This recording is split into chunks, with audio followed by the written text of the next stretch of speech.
How's it going, everybody? This is Cam Jennings coming at you on behalf of epicconversions.com. I want to welcome you to another episode of Thoughts on a Walk. Today, we're going to be talking more about holes in content. This is like the fourth part in this particular series, holes in content. I'm telling you, I could go on and on about holes in content. And as I've told you in the past, that ultimately you have to seek out the spirit of what the content is trying to tell you. You know, what is at the heart of what it's trying to tell you? The truth is, content in its informational form is really just advice, right?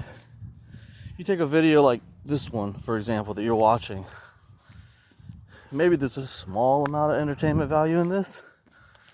Mostly, this is meant to be informative.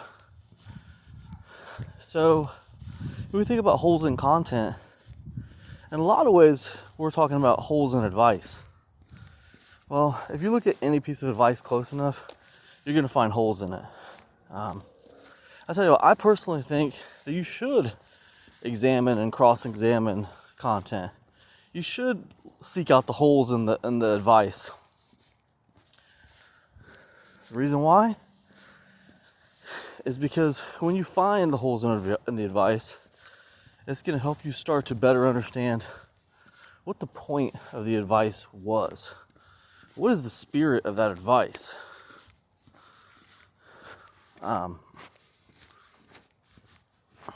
So today, I'm going to give you one that has kind of, really, stumped me over the years. And this piece of advice, at first it seems simple, but it's really not.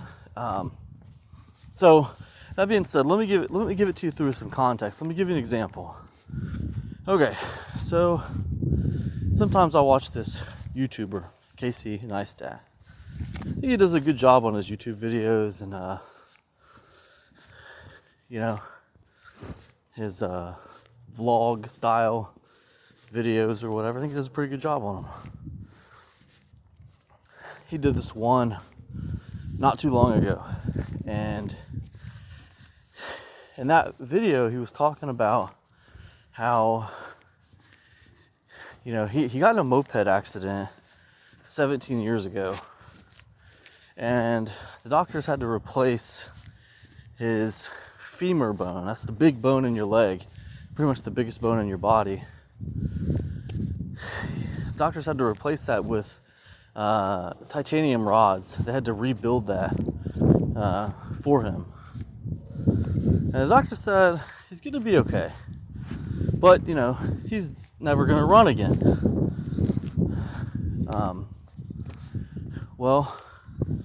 So Casey Neistat kind of took that as a personal challenge. So before the year was over, let me rewind that. So the doctor told him he was never going to run again. So he made a commitment to himself right then and there in the hospital bed that not only was he going to run again, but he was going to run a marathon.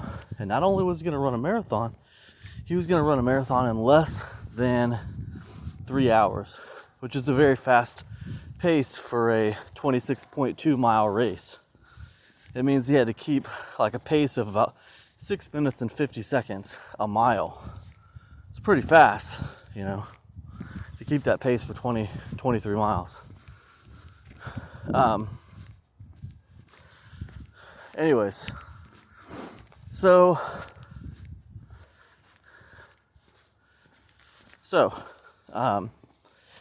that's the promise he made to himself when he was in that hospital bed. So within the year, he was running his first marathon. Within the year, he was running his first marathon. Crazy, right? Now think about that. I'm sure that probably went against doctor's orders, the titanium rods in his leg probably didn't necessarily appreciate the impact of running. So most assuredly, he went against doctor's orders by running that first marathon. But anyways, he came in at like 4 hours and something on that first marathon. Nowhere near what his goal was. But over the course of the next 17 years, he continued to run marathons every year, sometimes twice a year. Kept on failing, over and over. He grew older. His priorities changed. He got married. He had kids. But he kept on running these marathons over and over and over. Kept on failing over and over and over. Finally, on his 25th marathon, well, let's take it back to the 24th marathon. On his 24th marathon, it felt different. He was now in his 40s. He had hired a professional running coach, a trainer, an Olympic athlete to pace him at the New York City Marathon, his favorite place in the whole world. And he felt like he was going to win. He felt like he was going to achieve his goal. So he did. He ran the marathon. He was paced, professional athlete pacing him. And he came in at 3 hours and like 3 seconds. Or 3 hours and 3 minutes or something like that. The point is he didn't make it. Right? And that's a point in the video where he's like, you know what? I couldn't do it in my 20s, and I couldn't do it in my 30s, and I failed in my 40s, you know? And if I couldn't do it then, why would I think I could do it now? I've done everything I could do. I've ran multiple marathons a year. I've had a professional trainer now. You know, everything I could ask helping me to achieve this goal. He called it an impossible dream. And still, I couldn't do it. Maybe I'm just not that guy. And then he stops the video and he's like, F that. So what did he do? 5 weeks later, after the New York Marathon, he went again. He flew out to to Phoenix, Arizona. I think it was maybe Tucson, Arizona. I don't remember.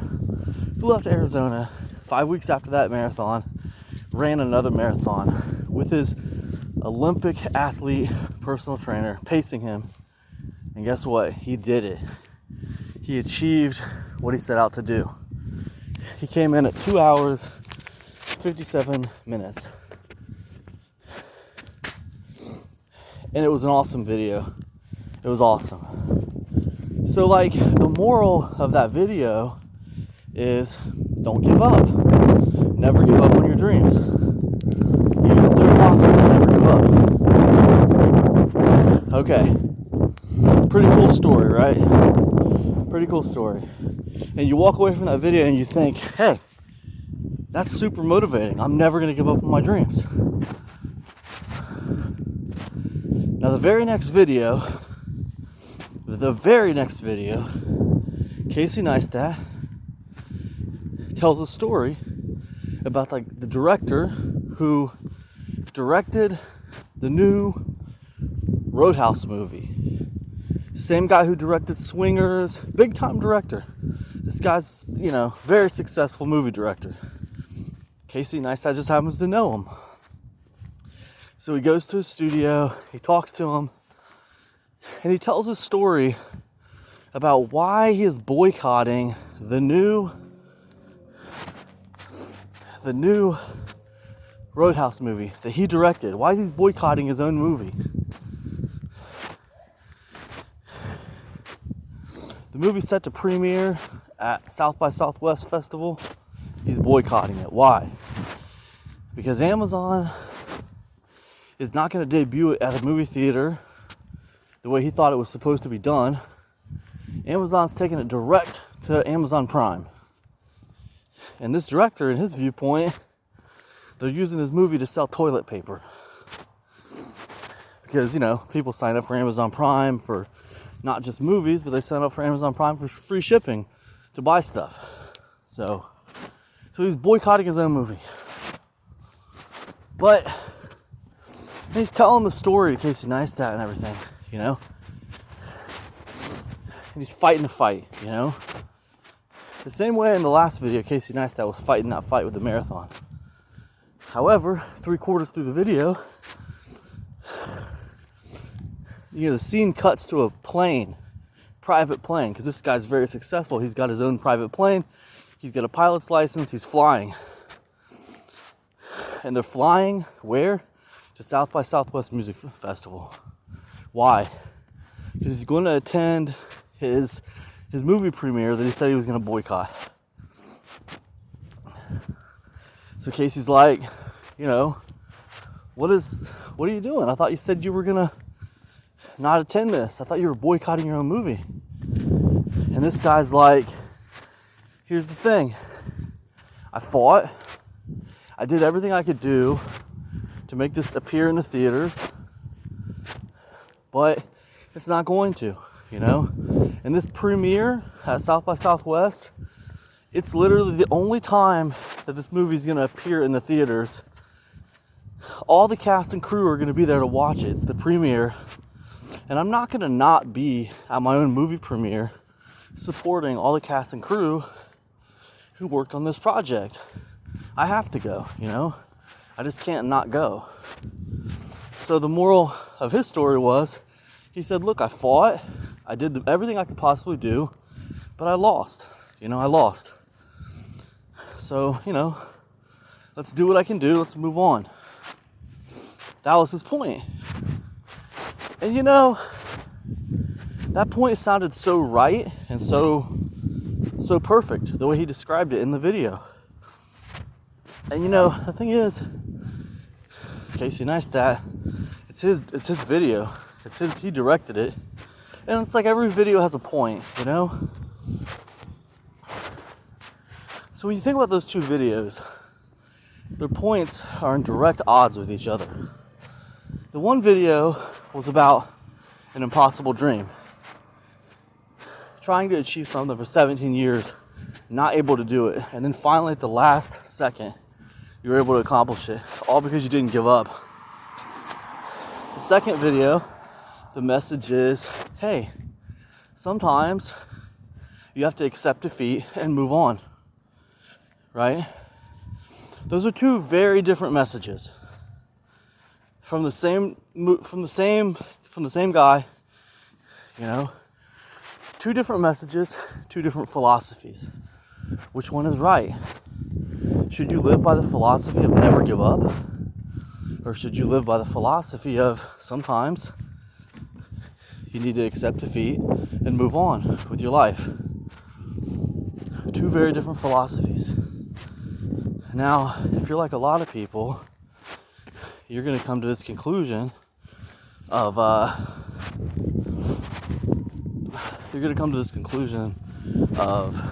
well, both of those things are right. Sometimes you need to not accept defeat, and sometimes you need to just accept defeat and move on.